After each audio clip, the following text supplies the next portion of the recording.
but let's have Grant sing a song. What are you gonna do?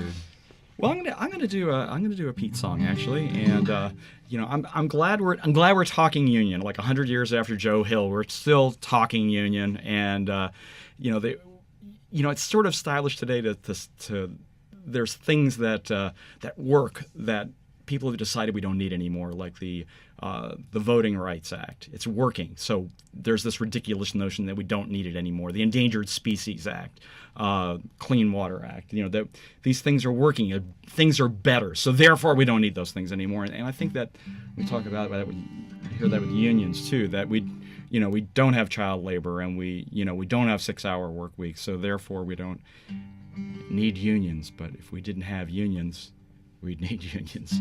So Pete sang this in 1941, and it's still true today. So.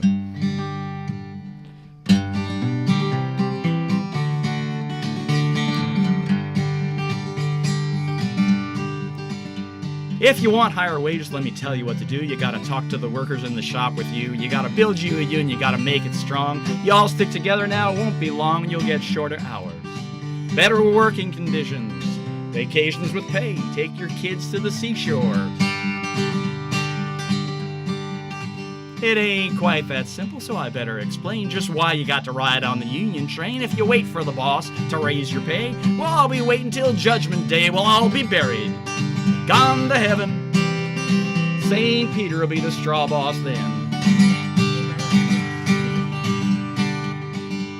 Now you know you're underpaid, but the boss says you ain't. He speeds up the work till you're about to faint. You may be down and out, but you ain't beaten. Just pass out a leaflet, call a meeting, talk it over.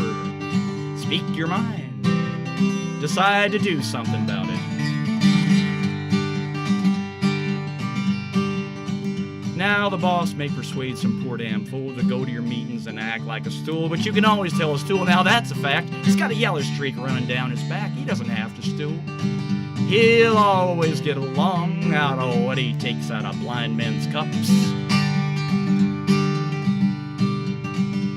You got a union now and you're sitting pretty with some of the boys on the steering committee. The boss won't listen when one man squawks, but he's got to listen when the union talks. He better be mighty lonely.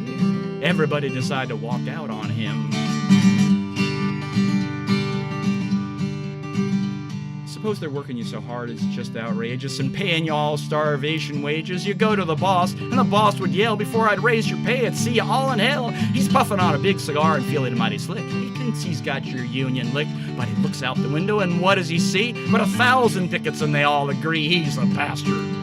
Unfair! Slave driver! Even his wife thinks so.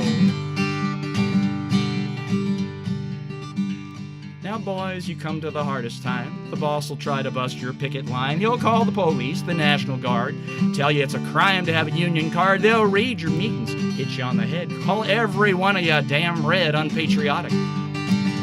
Terrorists, even the kids.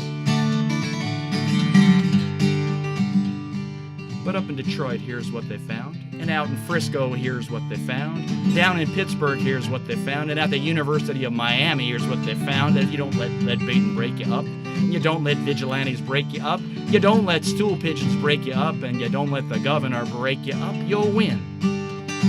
What I mean is take it easy, but take it.